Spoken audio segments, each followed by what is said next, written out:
Hello everyone, my name is Rabi Bospukti. I'm from class A. My student ID is E1A025031 from the Faculty of Law, University of Jenderal Sudirman. This video is presented for the English of Law course taught by Mrs. Nisa Rayasa. In this video, I will explain the 2002 Bali bombing case, focusing on the legal issue related to legality and human rights. Background of the case: the 2002 Bali bombing took place on October 12, 2002 in Kuta, Bali. There were three coordinated explosions at Paddy's Pub, the Sari Club, and near the United States Consulate in Denpasar. This terrorist attack killed 202 people and injured more than 200 others. Most of the victims were foreign tourists, especially from Australia.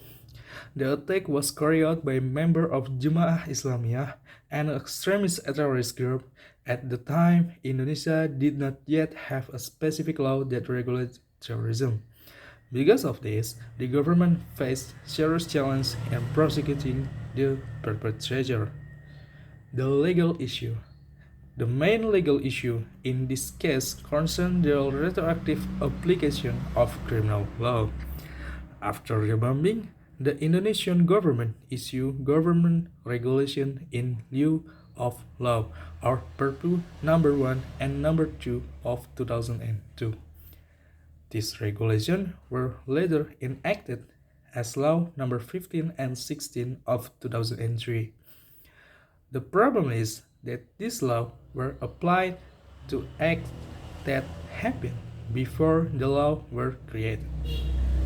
This raises an important legal question. Can a criminal law be applied retroactively without violating human rights? Relevant law and legal principles. In Indonesia, criminal law, there is a very important principle called the principle of legality. This principle is stated in Article 1, Paragraph 1 of the Indonesian Penal Code, which means that a person can only be punished based on law that already exists. In addition, Article 28I, Paragraph 1 of the 1945 Constitution protects certain human rights that cannot be reduced under any circumstance, including protection from retroactive law. However, the government argues that terrorism is an extraordinary crime because of its serious impact on society and national security. The government believed that extraordinary legal measures were necessary. Court decision and punishment. As a result of the court process, several perpetrators received severe punishment.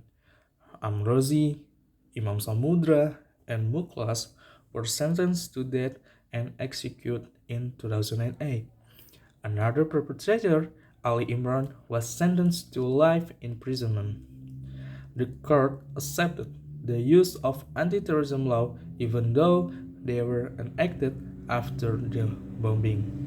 This decision became highly controversial and sparked legal debates in Indonesia. Evaluation and personal opinion. In my opinion, the government intention to protect public safety is understandable. The Bali bombing caused massive loss of life and fear in society. However, I do not agree with the retroactive application of criminal law. Retroactive law violates the principle of legality, which is a fundamental part of the rule of law. Even in emergency situations, the government must still respect constitutional limits and human rights. The authority could have relied on existing provisions in the penal code instead of applying new laws retroactively. If retroactive laws are allowed, it could create legal uncertainty and become a dangerous precedent in the future. The conclusion. To conclude, the 2002 Bali bombing were a tragic event that changed Indonesia's approach to counterterrorism. Although the government acted quickly to respond to the threat, the retroactive application of anti-terrorism law raised serious concerns regarding legality and human rights.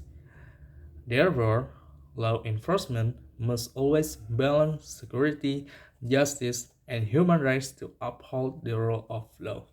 Thank you for your attention and see you next time.